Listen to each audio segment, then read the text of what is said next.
Me chamo Rafael, sou de Araraquara, interior de São Paulo. Nunca fui do tipo que se assusta fácil. Cresci andando por mato, quebrando cerca de fazenda com estilingue no bolso, correndo de cachorro bravo e entrando onde não devia. Meu pai dizia que eu não tinha juízo e talvez não tivesse mesmo. Mas nada do que vivi na infância me preparou para o que aconteceu naquela casa no fim da estrada de terra.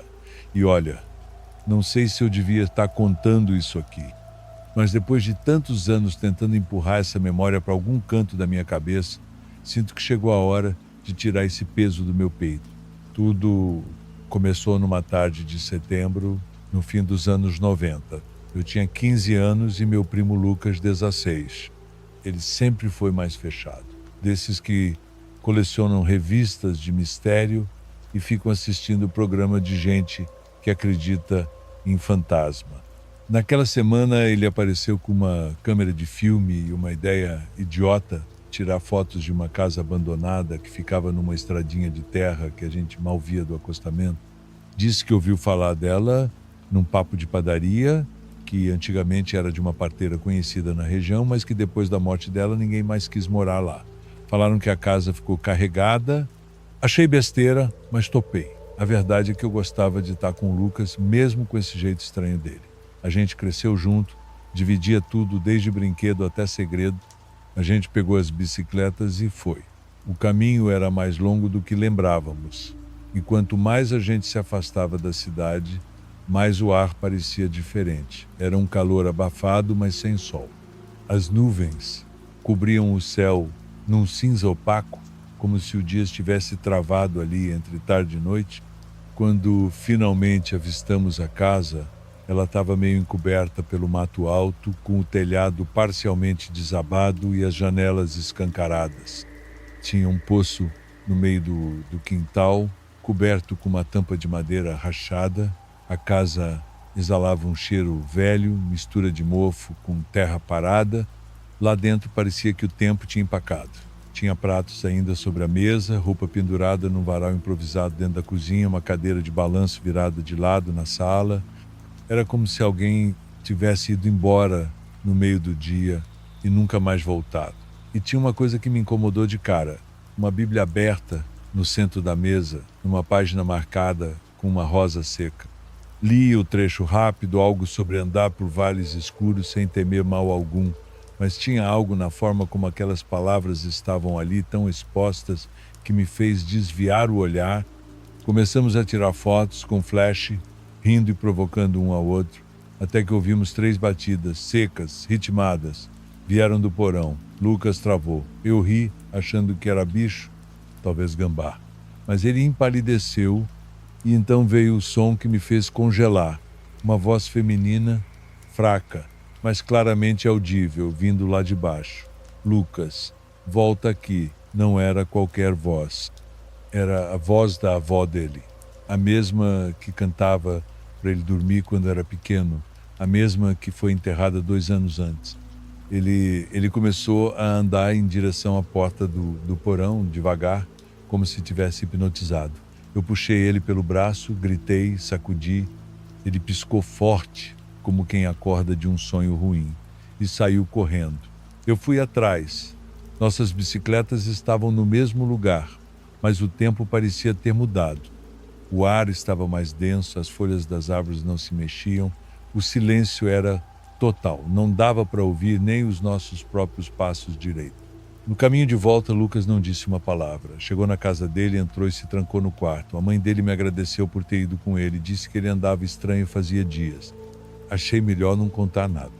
Anos depois, numa conversa entre adultos, tomando cerveja, ele finalmente me contou. Disse que quando era recém-nascido, uma parteira quase afogou ele no poço daquela casa. Foi impedida pela mãe dele, que chegou a tempo. A parteira foi presa, mas liberada pouco tempo depois por falta de provas. Ela sumiu e a casa ficou vazia desde então. E sabe o que me arrepiou de verdade? O nome da parteira era o mesmo da rua onde a casa ficava. Não era homenagem, era aviso. Depois disso, Lucas mudou. Começou a frequentar a igreja, largou as revistas de mistério, passou a evitar lugares antigos, lugares com história. Eu nunca mais voltei naquela estrada. Não por medo de fantasma, mas por respeito. Por uma sensação que ficou comigo desde aquele dia, a de que a casa não estava vazia. Nunca esteve. Se eu acredito em fantasma, não sei, mas acredito em memórias. Acredito que tem dor que gruda nas paredes, que tem nomes que continuam chamando, mesmo depois de enterrados, e tem portas que não deviam mais ser abertas. Porque uma vez que você ouve a voz, ela não te deixa mais em paz. Antes de seguir para o próximo relato, quero saber de onde você está assistindo. Comente sua cidade abaixo e eu vou responder a todos que participarem. E claro, não esqueça de se inscrever no canal e ativar o sininho para não perder nenhum vídeo novo. Agora vamos continuar. Nunca fui de acreditar nessas coisas. Cresci cercada de livros, ciência, arquitetura. Meu mundo sempre teve forma, proporção e fundamento. Quando meu pai decidiu comprar uma chácara afastada da cidade, num pedaço meio esquecido entre São José e Caçapava, achei que era só mais uma das manias dele. Queria sossego, aposentadoria tranquila, plantar suas frutas. Já minha mãe sonhava em reformar a casa velha no fundo do terreno para fazer um espaço de leitura. Me pediram ajuda com o projeto e fui. A casa era pequena, de madeira escurecida pelo tempo, 2 andares e completamente abafada por dentro. Tudo estava fechado, lacrado, com pregos tortos, como se alguém tivesse tentado impedir que o tempo entrasse ou que alguma coisa saísse. As janelas estavam cobertas com tábuas pregadas por dentro. Quando forçamos a porta, o ar lá dentro era seco e parado, um cheiro de mofo que se agarrava na pele. A limpeza ficou por minha conta e da minha mãe. Meu pai não quis entrar. Disse que se sentia mal só de olhar. Começamos varrendo os cômodos de baixo, mas logo ficou claro que a parte de cima era mais antiga, como se tivesse sido mantida separada, como se fosse outro lugar. A escada de madeira estalava a cada passo e no topo havia uma porta trancada. A chave estava na fechadura, mas oxidada, como se ninguém a tocasse há décadas. Quando girei, a madeira cedeu devagar. O que vi me paralisou. O quarto era pequeno, sem janelas, com uma cama no canto. No centro, um círculo de bonecas, pelo menos umas 10, antigas, de pano e porcelana, roupas rasgadas, rostos sujos, todas sentadas de frente para a parede. Minha respiração ficou curta, tentei racionalizar, talvez alguma criança que morava ali tivesse brincado assim ou fosse parte de alguma tradição. Mas não havia brinquedos, nem estantes, nem roupas, nada no quarto, só aquele arranjo incômodo. Quando desci, tentei não comentar com a minha mãe. Não queria causar alarde, mas naquela mesma tarde, enquanto lavávamos a área externa, ouvimos um barulho seco, um estalo vindo do andar de cima. Subi correndo e uma das bonecas estava deitada na escada, como se tivesse rolado dali. A porta do quarto estava aberta. Eu lembrava claramente de tê-la fechado. Minha mãe sugeriu doar tudo. Colocamos as bonecas numa caixa, deixamos do lado do carro. Mas no dia seguinte, uma delas apareceu sozinha na varanda da casa nova. Eu mesma trancara o portão na noite anterior. Era a boneca de vestido vermelho, a que estava sentada no centro do círculo. Minha mãe achou que era pegadinha. Meu pai não falou nada, mas não deixou a gente levar o resto das caixas. Mandou enterrar tudo. E assim fizemos. Os dias seguintes foram estranhos. Comecei a ter dores de cabeça dentro da casa nova, pesadelos quase todas as noites, sempre com crianças correndo no mato, vozes que me chamavam pelo nome de dentro do poço, que ficava nos fundos da chácara. Um dia, acordei com as mãos sujas de terra, mesmo tendo dormido de luvas por causa de uma alergia. Comecei a achar que estava com algum tipo de problema neurológico. Cheguei a marcar exame. Foi meu pai quem disse primeiro que alguma coisa estava errada. Ele, o mais cético da família, disse que ouviu passos no segundo andar da casa velha, mesmo com tudo trancado. Numa manhã, encontrou pegadas pequenas de barro no corredor. Ninguém mais havia passado ali. Decidimos chamar um pedreiro para selar as portas e janelas, mas na véspera a casa pegou fogo por dentro. Nenhum raio, nenhuma tomada ligada. Começou do nada, as chamas saíram pelas frestas, como se já tivessem esperando tempo demais. Corpo de bombeiros não soube explicar. Minha mãe teve uma crise nervosa. Meu pai resolveu vender a propriedade. Tentamos voltar para nossa rotina, mas até hoje eu sonho com aquele quarto, com a porta entreaberta, com a boneca de vestido vermelho sentada sozinha, me encarando mesmo sem olhos.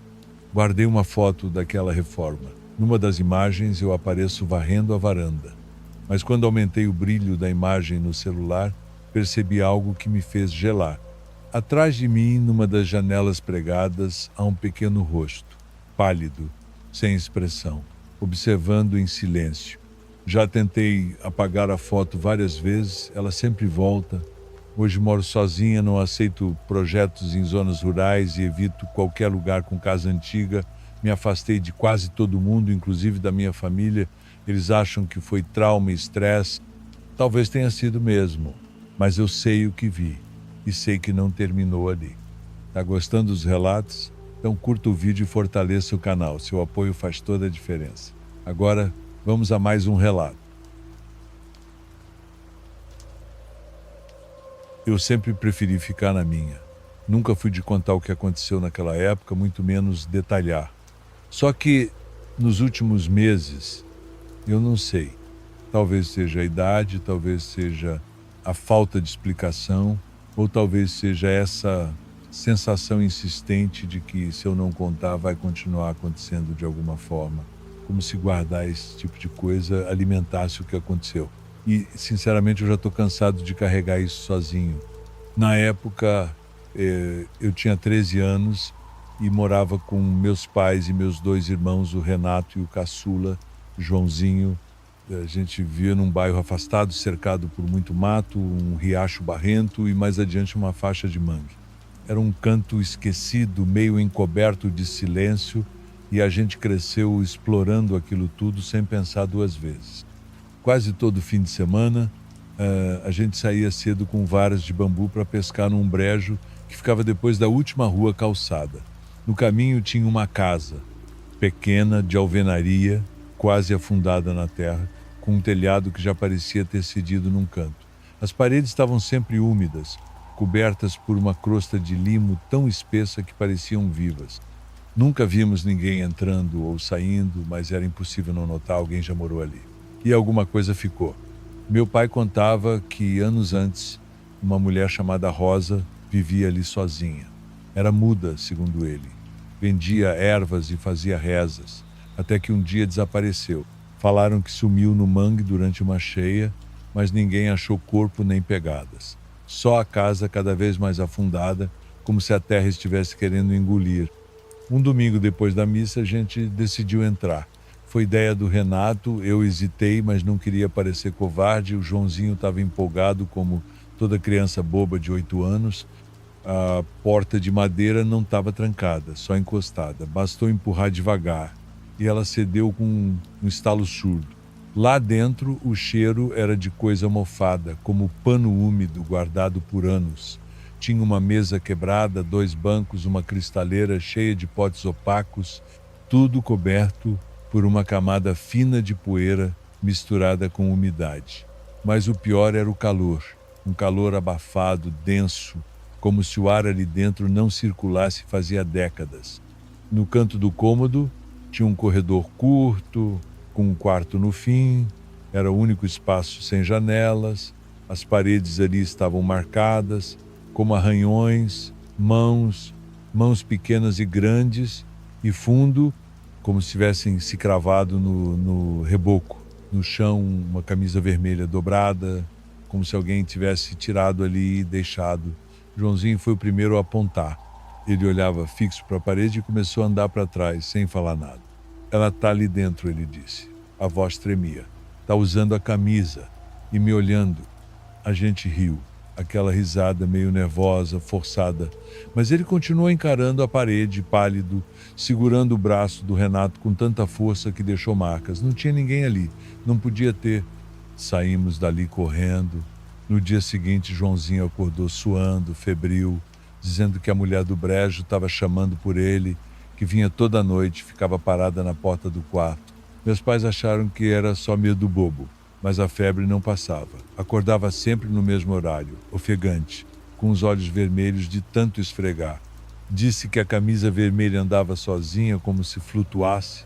Disse que ouvia alguém chamando do quintal com voz molhada. Minha mãe levou ele na benzedeira. Nada. Depois chamou o padre da paróquia. O homem entrou na nossa casa com um crucifixo e saiu carregado. Teve uma crise, desmaiou na sala. A gente nunca soube exatamente o que ele viu, mas recusou voltar. Disse para queimarmos qualquer coisa que trouxemos daquela casa. Só que a gente não trouxe nada. Com o tempo, o Joãozinho melhorou, mas ficou diferente, mais calado, demorava para dormir e até hoje dorme com a luz acesa. Quando cresceu, nunca mais passou perto do mangue, nem olha na direção da Rua Velha. E a casa, bom, ela ainda está lá. Só que tem uma coisa, 3 anos atrás eu precisei voltar naquele bairro por causa do enterro de um tio. A casa ainda estava de pé, pior do que antes, cercada por mato alto. Mas tinha roupa no varal, uma camisa vermelha, balançando devagar, mesmo sem vento. Não parei, nem olhei 2 vezes. Dirigi até em casa com a sensação de que alguém estava no banco de trás. Mas eu sabia que não podia olhar, porque se eu olhasse, talvez reconhecesse o rosto. E, pior, talvez fosse o de um de nós. Tem gente que acha que certas coisas apodrecem e somem com o tempo, mas eu aprendi que algumas apodrecem e ficam, esperam, se alimentam do silêncio. E é por isso que resolvi contar. Não quero alimentar mais nada. Hoje eu sou um homem feito, pai de 2, mas ainda travo a respiração quando vejo alguma camisa vermelha pendurada onde não deveria estar. Ainda sinto o calor pesado daquele quarto quando o silêncio em casa fica denso demais. E ainda durmo com a porta trancada, mesmo sabendo que, naquela época, trancar a porta não impediu nada de entrar. Depois de tudo, eu segui a vida como deu, mas vivo sempre alerta, porque parece que, se a gente esquecer, ela volta. Não se esqueça de curtir o vídeo e se inscrever no canal, sua inscrição ajuda demais. Agora vamos a mais um relato. Mas eu sempre tive uma relação complicada com o silêncio. Desde pequeno ele me incomoda. Cresci em uma casa barulhenta, com 4 irmãos, televisão ligada o dia todo, panela batendo na cozinha, discussões, risadas. E quando o silêncio aparecia, geralmente à noite, ele pesava demais. Tive crises de ansiedade na adolescência que ninguém entendia direito. Achavam que era só fase. Me isolei por um tempo. Fui aquele tipo de garoto que passa o recreio desenhando sozinho. O tipo que aprendeu cedo a fingir que está tudo bem. Anos depois, já adulto, me tornei projetista. Trabalho com plantas, medições, escavações, essas coisas. Talvez por isso meu tio tenha me chamado para ir com ele visitar o terreno que ele queria comprar. Um sítio afastado, perto de Capão do Leão. Ele sempre sonhou em ter uma casa no campo para passar os fins de semana com a família. Me pediu para ir junto, para dar uma olhada técnica, ver se o solo aguentaria uma construção. E eu aceitei, mais para sair da rotina mesmo. O lugar era isolado, uns 20 quilômetros do asfalto, por uma estrada de terra ruim, cheia de pedras. No entorno, mata densa e baixa, dessas que abafam o som. Era começo de inverno, o ar seco, céu opaco. Quando chegamos, o terreno parecia comum à primeira vista, com algumas árvores mais antigas e o chão coberto de folhas. Mas ali, mais ao fundo, perto de uma encosta, havia o que pareciam ser restos de uma construção antiga. Só as paredes parciais, meio engolidas pelo mato. Uma escadaria de pedra levava a uma abertura no chão, um porão. O acesso era fechado por uma pesada porta de madeira, rachada e carcomida pelo tempo. Uma corrente grossa, velha, passava pelas argolas e descia pelo degrau de pedra, como se estivesse prendendo algo por dentro. Meu tio fez piada, disse que era cenário de filme de terror barato, mas eu notei que ele não chegou a tocar na porta. Nem tentou forçar. Eu também não. Tinha algo estranho ali. A umidade era diferente ao redor da abertura. O ar mais pesado, o cheiro de ferro envelhecido. Decidimos acampar ali mesmo, já que era só uma noite. Durante o dia, fiz algumas medições, fotos, análises superficiais. À noite, preparamos um pequeno acampamento perto da caminhonete. O céu encobriu, começou a ventar. Acendemos a lanterna e ficamos bebendo chimarrão em silêncio, ouvindo só os estalos da mata. Eram daqueles silêncios que não parecem normais. E por volta das 2 da manhã ouvimos o som, correntes, não como se estivessem sendo balançadas pelo vento. Eram arrastadas, pesadas, no ritmo de algo vivo que se move contra o chão. Meu tio largou a cuia e ficou pálido. Ele, o mesmo homem que sempre riu de qualquer coisa do tipo, segurava a lanterna com a mão tremendo. O som vinha da direção do porão. Ficamos parados. Nem um passo. Quando o som cessou, ele disse apenas: vamos dormir dentro da caminhonete. E foi o que fizemos, trancados. No dia seguinte, recolhemos tudo em silêncio. Evitamos olhar para a parte de trás do terreno e voltamos para a cidade sem trocar muitas palavras. 2 meses depois, recebi uma ligação dele. A voz seca, sem rodeios, disse que ia desistir da compra, que não queria mais aquele terreno. Quando perguntei o porquê, ele disse apenas que tinha recebido uma carta sem remetente, só a foto, e desligou. No fim do dia, fui até a casa dele. Me entregou um envelope. Dentro, uma foto antiga, desbotada em sépia, mostrava o mesmo terreno, mas a casa estava inteira. Janelas fechadas, telhado inclinado, cortinas visíveis por dentro, e numa das janelas alguém olhava para fora. Um rosto pálido, sem expressão, usava correntes grossas no pescoço. E o que me deixou mal por dias não foi a imagem em si, mas a nitidez com que aquele olhar parecia saber que seria visto. Ele queimou a carta no quintal. Não me pediu opinião, não quis ouvir análise nenhuma, só repetiu que aquilo era assunto encerrado, mas eu não consigo esquecer. Volta e meia, quando o silêncio aperta, eu ouço o som das correntes. Não sei se é lembrança, paranoia ou algo que trouxe comigo. Porque desde aquele dia, dormir ficou mais difícil. Às vezes, acordo com a sensação de que alguém está no andar de baixo e moro em apartamento. Aquela visita não acabou quando voltamos para a cidade. Algo veio junto, não sei o que nem como, mas às vezes sonho com aquela escada de pedra. E nos sonhos eu desço, sempre desço. E as correntes se movem devagar, como se esperassem. Hoje não durmo sem luz e mantenho trancado o depósito aqui do prédio, embora nunca tenha usado. Não gosto de portas que levam para baixo, não gosto de silêncio demais. E nunca mais atendi uma ligação do meu tio. Depois do que aconteceu, comecei a procurar outros relatos. Tentei encontrar alguma explicação lógica. Mas quanto mais li, mais dúvidas eu tive. E agora carrego essa coisa dentro de mim, um desconforto que nunca vai embora. Não sei se foi real ou não, mas deixou marcas. Se você está gostando dos relatos, depois dá uma olhada na descrição. Tem uma playlist completa de relatos para maratonar. Agora sim, vamos seguir para o próximo relato. Olá pessoal do canal, não sei bem como começar isso. Nunca fui de compartilhar minha vida, muito menos em público. Mas faz tempo que carrego essa história e o peso dela está começando a me esmagar. Meu terapeuta disse que colocar para fora, de alguma forma, talvez ajude. Não sei se acredito, mas não tenho mais muitas opções. Antes de tudo, preciso que entendam uma coisa sobre mim. Eu sempre fugi de problemas, de confrontos, de sentimentos. A minha solução para tudo era arrumar as malas e ir embora.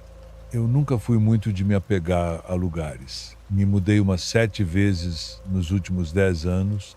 Sempre tive essa mania de buscar um novo começo. Como se trocar de ambiente pudesse consertar o que não estava funcionando por dentro. Quando meu último relacionamento acabou, daqueles longos, arrastados, cheios de promessas quebradas, eu decidi que não queria mais dividir espaço com ninguém, nem histórias, nem passado, nem armário. Foi numa dessas fases de reorganizar a vida que vi o anúncio de um lote num leilão online. O valor era ridiculamente baixo. Localizado numa área em expansão, com boas promessas de valorização, sem pensar muito, fiz a oferta. Ganhei. 2 dias depois, recebi a papelada pelo correio. Dentro do envelope, junto com a matrícula do imóvel, havia uma foto amarelada, com as bordas gastas. Mostrava uma casa antiga de madeira, simples, mas bem construída, com um alpendre largo e um jardim que já tinha visto dias melhores. Achei que tinham enviado por engano. Liguei para o cartório, mas a atendente, depois de uma longa pausa, disse que a foto fazia parte do histórico do lote. Como era uma propriedade antiga, alguns documentos estavam sendo digitalizados, mas aquilo tinha vindo junto dos arquivos originais. Guardei a foto numa gaveta, tentando não pensar muito no assunto. Só depois de uma semana juntei coragem para ir até o terreno. A realidade era bem mais crua que a promessa do anúncio. Era uma área aberta, tomada por um mato baixo e seco, bem mais isolada do que eu imaginava. A rua não era asfaltada, não havia iluminação pública e as poucas casas vizinhas pareciam todas fechadas ou completamente abandonadas. Mesmo assim, a ideia inicial se manteve: limpar, murar, talvez construir algo simples para vender. Foi quando comecei a capinar, sentindo o sol forte nas costas, que a lâmina da enxada bateu em algo duro, um som oco. Me agachei e comecei a cavar com as mãos. Percebi um contorno diferente sob a terra. Marcas retangulares de alicerces. E ali, de pé, sujo de terra, me bateu um desconforto profundo. Porque olhando de cima, a disposição daquelas fundações se encaixava perfeitamente na estrutura da casa da foto. A posição da entrada, o recuo do jardim, até o local exato onde estaria o alpendre. Na mesma semana, levei a foto a um antiquário no centro da cidade. O dono era um senhor de uns 70 anos, de óculos grossos e mãos manchadas de tinta. Ele ficou olhando para a imagem por longos minutos, em silêncio. Depois limpou as lentes e olhou para mim. Disse que já tinha visto aquela imagem antes. Comentou que fazia parte de um caso antigo, que saiu nos jornais locais há décadas. Uma mulher havia vivido naquela casa com os 2 filhos pequenos. Segundo ele, depois de uma sequência de surtos, era o que diziam na época, ela os matou, colocou os corpos nos quartos, um em cada cômodo, espalhou querosene pela casa inteira e ateou fogo. Tentaram acusar o pai das crianças, mas ele já tinha abandonado a família meses antes e sumiu no mundo. O caso nunca teve um desfecho claro, nem todos os restos mortais foram encontrados. Parte da estrutura carbonizada da casa ficou de pé por anos como um monumento à tragédia, até ser demolida pela prefeitura. O terreno ficou vazio desde então, ninguém nunca quis construir ali. Voltei para casa e tentei dormir, mas a informação se recusava a sair da minha cabeça. Aquela noite foi a primeira vez que sonhei com a casa, mas não como ela estava na foto. No sonho ela era inteira, nova, e eu entrava por vontade própria. O chão de madeira rangia sob meus pés, mas não havia poeira nem sujeira. Era como se alguém ainda morasse ali limpando, cuidando. No fim de um corredor longo e escuro, havia um quarto com a porta entreaberta. De lá saía uma luz fraca. Eu me aproximei e lá dentro uma criança pequena me estendia a mão. Não era um gesto ameaçador, era triste. Ela não disse meu nome, só disse, com uma voz infantil que não combinava com a seriedade do seu olhar: essa casa não é sua. Acordei com o rosto molhado, como se tivesse chorado dormindo. As noites seguintes foram piores. Os sonhos voltavam sempre com a mesma estrutura. A casa, o corredor, a criança. Às vezes ela estava parada no mesmo lugar. Às vezes segurava algo, uma boneca de pano, um lençol dobrado. Em uma das noites, ela tinha uma ferida aberta e escura na testa. E eu conseguia sentir o cheiro de fumaça quando acordava. Um cheiro acre, de madeira queimada, mesmo sem ter nada queimando de verdade no meu apartamento. Parei de ir ao terreno. O mato que eu tinha começado a cortar certamente já tinha crescido de novo, mas eu também não conseguia vender. Um medo irracional me dizia que eu não podia repassar aquilo para outra pessoa. Era como se a propriedade agora fosse um problema meu. Comecei a pesquisar o caso em arquivos de jornais antigos na biblioteca pública. Não havia muito. Só uma nota curta com uma imagem tremida da casa em chamas, com as silhuetas de vizinhos assistindo de longe. A legenda era curta e direta. Mulher incendeia a própria casa com filhos dentro. Motivação ainda desconhecida. Algumas semanas depois, quando a poeira parecia estar baixando, Comecei a receber ligações de um número desconhecido. Quando atendia, silêncio, ninguém falava. Só o som de algo baixo, quase imperceptível, como estática de rádio. Na quarta vez que aconteceu, no meio da madrugada, finalmente consegui entender o que era. Era choro, mas não de adulto. Era o som de uma criança chorando, sozinho. Um choro contido, repetido, como se fosse uma gravação em loop. Desliguei o telefone, sentindo um frio que não vinha da janela aberta. No dia seguinte, anunciei o terreno. Vendi na mesma semana. Aceitei a primeira oferta que apareceu, um valor bem menor do que eu tinha pago. Assinei os papéis com um alívio que quase me fez chorar. Só queria me livrar daquilo, mas as ligações continuaram. Não todos os dias, de forma esporádica, sempre de um número privado, sempre o mesmo choro baixo e constante. Depois vieram os sonhos com outros cômodos, lugares que eu nunca estive, mas que, no sonho, eu conhecia intimamente. A cozinha com os azulejos trincados, o sótão abafado, um porão úmido que eu nunca sequer tinha imaginado que existia na foto.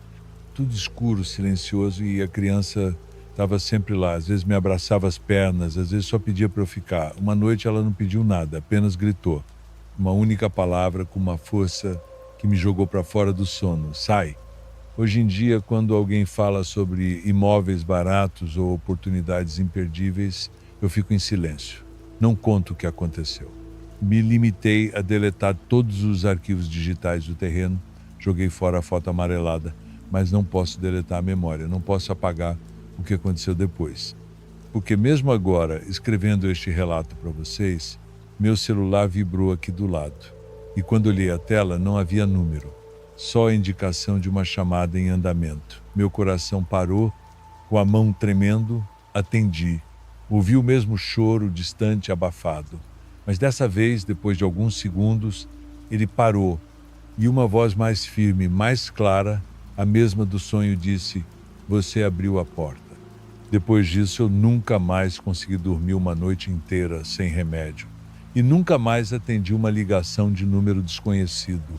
Eu tento, juro que tento seguir a vida normalmente, trabalhar, encontrar amigos. Mas toda vez que ouço o toque de um celular por perto, eu congelo. Agora continuamos com o próximo relato. Não sou de acreditar fácil nessas coisas. Já vi de tudo nessa vida. Assalto, acidente, briga feia. Trabalho há anos fazendo entrega por bairros que muita gente nem entra depois que escurece. Mas o que aconteceu comigo naquela tarde não tem explicação. E olha que já tentei dar alguma lógica. Já inventei desculpa, já me convenci de que talvez eu estivesse cansado demais ou que minha cabeça inventou aquilo, mas toda vez que lembro, tudo volta com uma nitidez que nenhum sonho consegue alcançar. Eu nunca gostei de passar ali, naquela rua depois da linha do trem. Tem uma casa ali, dessas antigas, grandes, de muro alto, janelas entabuadas, quase do tamanho de um galpão. Ninguém mora lá desde os anos 90. Dizem que era da família de um médico famoso da cidade, mas depois que ele morreu ou desapareceu, depende de quem conta a casa ficou abandonada. Ninguém mexe, ninguém vende, ninguém entra.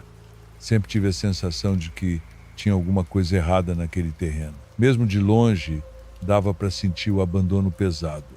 Não era só mato e sujeira, era um silêncio estranho, diferente do resto do bairro. Parecia que o tempo tinha parado ali dentro. Nesse dia, uma quarta-feira, eu fui entregar uma encomenda na casa da frente. Era só uma caixa pequena, mas a cliente se atrasou.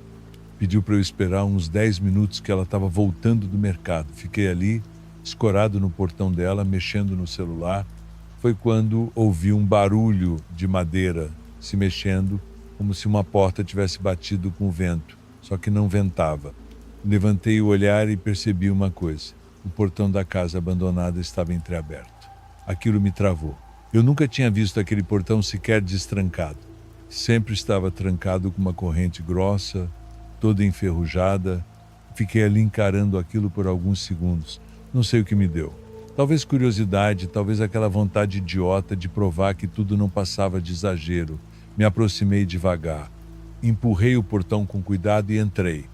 O mato já vinha até o joelho. Passei por latas velhas, pedaços de telha quebrada, imóveis jogados no quintal. A casa parecia maior por dentro, tinha um cheiro forte de coisa velha, de madeira úmida, misturado com um fedor mais pesado, difícil de descrever. No fundo, a porta dos fundos da casa estava escancarada, com a corrente caída ali no chão, como se alguém tivesse soltado de propósito. Pisei um pouco dentro, só uns passos, sem coragem de entrar de verdade. O chão estava irregular, com tábuas estalando sob meus pés. A cozinha ficava logo ali e, mais ao fundo, um corredor escuro. Foi aí que vi uma pessoa, no final do corredor, parada, sem se mexer. Usava uma roupa antiga, tipo vestido comprido, todo fechado. A pele era pálida, quase acinzentada, como se tivesse sido retirada do sol há anos. O rosto eu mal consegui ver. Estava parcialmente coberto pelo cabelo e pelo ângulo dava para perceber só metade. Mas não era o rosto que me paralisou. Era o corpo. Aquela pessoa, seja lá o que fosse, não estava pisando no chão. Estava suspensa, como se estivesse pendurada por algum gancho invisível. Os pés não tocavam nada. Estavam virados para baixo, imóveis, mas flutuavam. Minha respiração travou. Fiquei ali, completamente congelado. Um barulho baixo veio de dentro da casa. Algo como um rangido leve, mas não consegui identificar de onde. Quando consegui reunir forças, saí correndo, tropeçando no mato, nos cacos de vidro, em tudo que havia no chão. Quando virei para trás, já do lado de fora, o portão que estava aberto estava fechado, sozinho. Não vi mais ninguém naquele dia. A mulher da entrega nunca apareceu nem respondeu minhas ligações. Voltei para o centro da cidade tremendo. Contei só para meu irmão, que riu e disse que era coisa da minha cabeça, que devia ter comido algo estragado. Mas desde aquele dia, toda vez que passo por aquela rua e faço de tudo para evitar, mas às vezes é impossível, a porta dos fundos da casa estar aberta. Sempre, com a mesma corrente caída no chão, como se aquilo estivesse me esperando. Já se passaram 2 anos, nunca mais entrei em lugar nenhum por impulso. Nunca mais senti coragem de questionar quando alguém me diz que viu ou sentiu algo, porque eu sei o que eu vi. E mais do que isso, eu sei o que eu senti.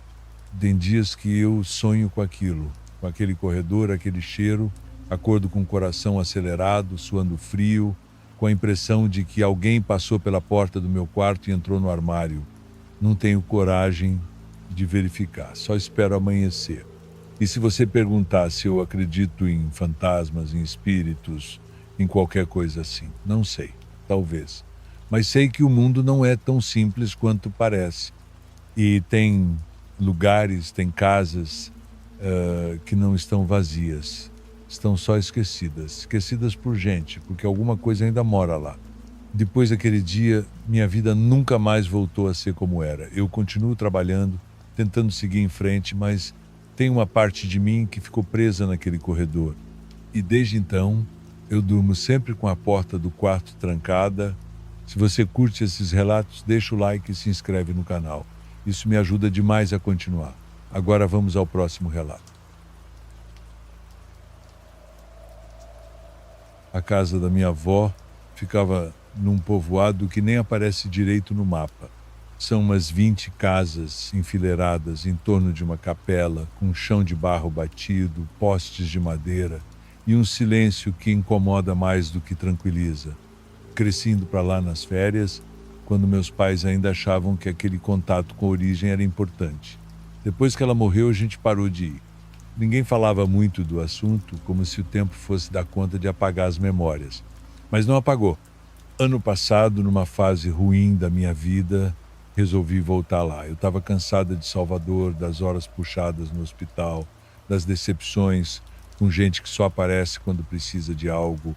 Tinha saído de um relacionamento difícil e andava me sentindo meio sem chão. Foi minha mãe quem sugeriu, num almoço de domingo, que eu fosse ver como a casa da avó estava.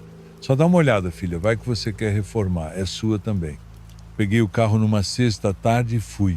A estrada de terra ainda era a mesma, cheia de buraco e ladeada por cercas tortas e vacas no meio do caminho. Cheguei no fim da tarde. O céu estava alaranjado, bonito até, mas a casa parecia menor. Os muros estavam rachados, o mato invadia o quintal e a porta da frente resistiu um pouco antes de abrir. Por dentro tudo parecia suspenso, um lugar parado no tempo.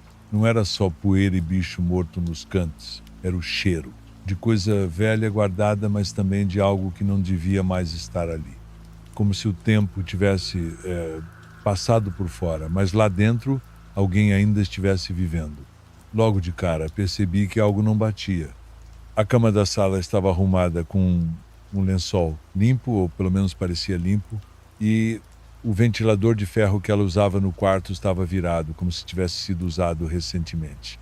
Na cozinha, uma panela no fogão com restos secos de alguma coisa que parecia feijão. O copo que ela usava no criado mudo do quarto ainda estava lá, com um pouco de água, a mesma estampa de flor, a mesma rachadura na borda. Pensei que algum parente do povoado podia estar usando a casa de vez em quando, mas ninguém me disse nada. Passei o dia limpando o que dava. Escutei gente passando na rua, umas vozes ao longe, mas ninguém apareceu. À noite fui tomar banho usando balde, porque a água encanada não subia mais para a caixa. Me deu vontade de ir embora. O ambiente já estava pesado e cada barulho parecia amplificado. O rangido do portão, o estalo da madeira, tudo fazia meu corpo travar por instantes. Tentei dormir no quarto onde dormia quando era criança. Tive insônia.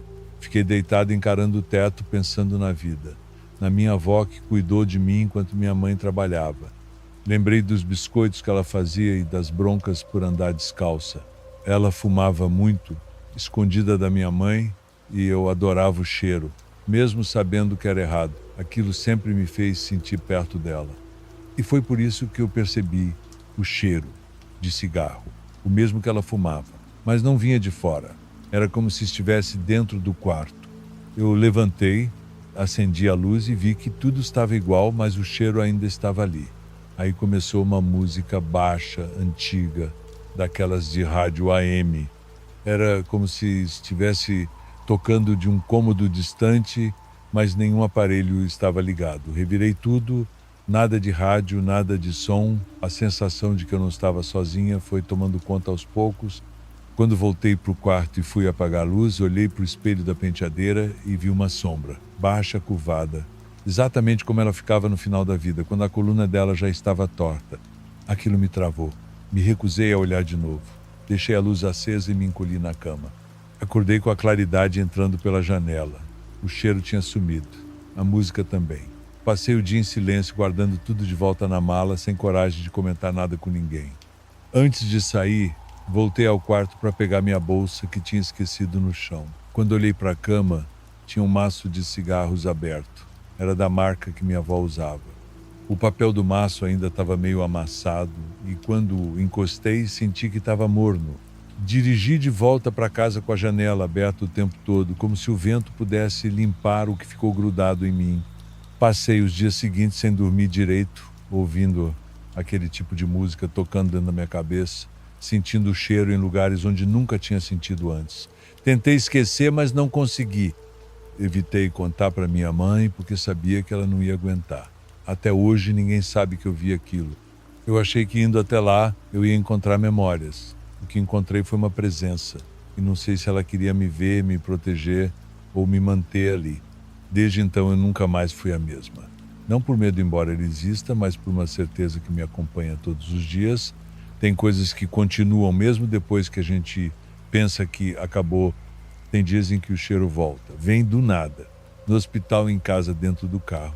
E quando isso acontece, eu paro tudo e fico esperando que ela esteja só passando ou esperando que de novo ela resolva ficar. Eu não mandei esse relato para pedir atenção ou para assustar ninguém. Mandei porque no fundo acho que tem alguém aí fora que já sentiu a mesma coisa. E se não sentiu, espero que nunca sinta.